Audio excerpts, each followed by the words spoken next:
Hi students, இப்ப நம்ம பார்க்கக்கூடிய ஒரு சிம்பிள் டாபிக் திருப்பு விசை மற்றும் கோண உந்தத்திற்கு இடையேயான தொடர்பு. ரொம்ப சிம்பிளான டாபிக். ஏற்கனவே நம்ம ரெண்டு டாபிக் பார்த்துட்டோம். அந்த ரெண்டு டாபிக் ஃபார்முலா நமக்கு தெரியும். என்ன தெரியும்? we know that. ஒன்னு திருப்பு விசைக்கும் கோண முடுக்கத்துக்கும் இடையேயான தொடர்பு. என்ன formula? tau is equal to I alpha. இன்னொன்னு படிச்சிருப்போம், கோண திசை வேகத்துக்கும் அதே மாதிரி கோண உந்தத்திற்கு இடையேயான தொடர்பு L is equal to I omega. இப்படி ரெண்டு பார்த்திருப்போம். கரெக்டா? சோ இந்த ரெண்டை வச்சுதான் நம்ம என்ன பண்ண போறோம்னா இந்த தீர்வு நம்ம கொண்டு வர போறோம். சரியா? இது ரெண்டுமே நமக்கு தெரிஞ்சது. ஏற்கனவே நான் இந்த வீடியோ டீச் பண்ணி அப்லோட் பண்ணியிருக்கிறேன் இந்த ரெண்டு டாபிக்கும்.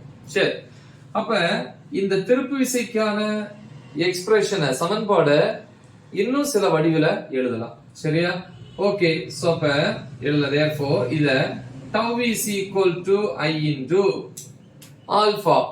பொதுவா முடுக்கம் அப்படின்னா dv by dt, அதாவது திசைவேக மாறுபாடு அப்படின்னு சொல்லுவீங்க இல்லையா? நேரத்தை பொறுத்து அல்லது காலத்தை பொறுத்து திசைவேக மாறுபாடு, அதாவது திசைவேகம் பை காலம் தான் முடுக்கம்னு சொல்லுவீங்க.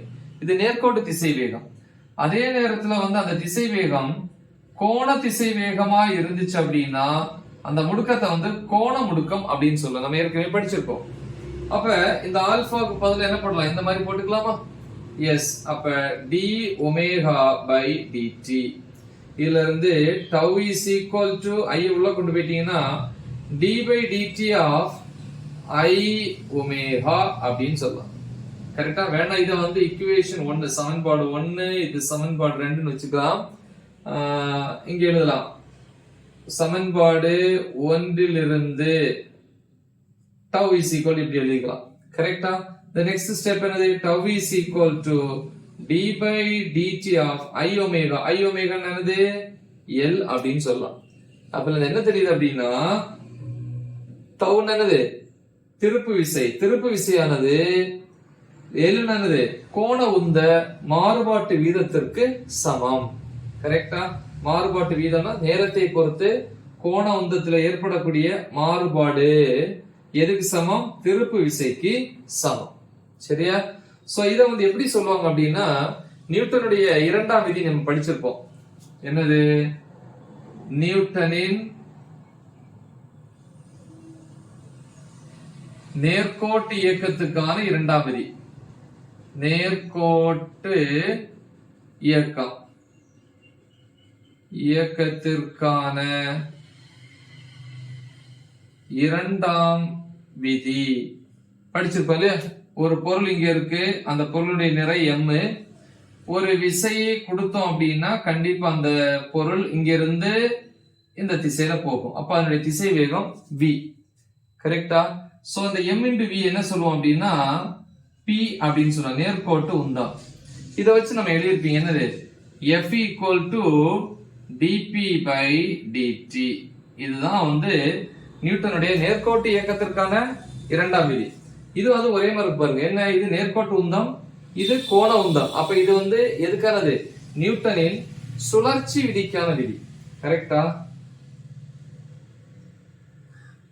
நியூட்டனின் சுழற்சி இயக்கத்திற்கான, அது நேர்கோட்டு இயக்கம், இது சுழற்சி இயக்கத்திற்கான அது இரண்டாம் விதி. இதுவும் அதே மாதிரிதான் இரண்டாம் விதி அப்படின்னு சொல்லி நம்ம எடுத்துக்கலாம்.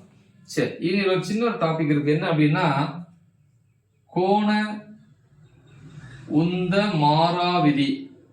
மாறா விதி அப்படின்னா கோண உந்தம் மாறாது அப்படின்னா கான்ஸ்டன்ட். கோண உந்தத்துக்கு என்ன லெட்டர்? L. அப்படின்னா L equal to ஒரு மாறிலி, இது மாறாது. எப்ப அப்படின்னா ஒரு பொருளுக்கு நம்ம கொடுக்கக்கூடிய திருப்பு விசை tau 0வா இருந்தால், tau equal to 0 எனில் திருப்பு விசை கொடுக்காம இருந்தோம் அப்படின்னா அப்ப இந்த ஃபார்முலால போட்டா என்ன வரும்? tau க்கு பதிலா 0 equal to dl by dt. திருப்பி எழுதுமா? திருப்பி எழுதிட்டீங்கன்னா dl by dt equal to 0. பொதுவா மேக்ஸ்ல ஒரு ஃபார்முலா படிச்சிருப்பீங்க. என்னது? differentiation of constant with respect to time or anything. அதாவது ஒரு மாறிலிய நேரத்தை பொறுத்தோ இல்ல வேற எதை பொறுத்தோ வகைப்படுத்தினீங்கன்னா டிஃபரன்ஷியேட் பண்ணீங்கன்னா ஆன்சர் என்ன 0. மாறிலிக்கு வந்து டிஃபரன்ஷியேஷன் 0.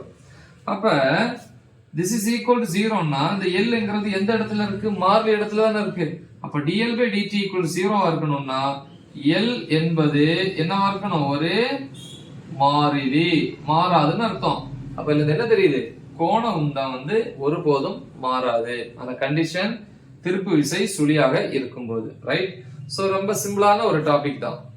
நல்லா தெளிவா பிராக்டிஸ் பண்ணுங்க. அதே நேரத்துல இந்த 2 டாபிக் ஏற்கனவே அப்லோட் பண்ணிருக்கிறேன், ரொம்ப ரொம்ப முக்கியம். சோ அதையும் வந்து தெளிவா பிராக்டிஸ் பண்ணுங்க. மறக்காம இதை உங்க ஃப்ரெண்ட்ஸுக்கு ஷேர் பண்ணுங்க. All the best. தேங்க்யூ.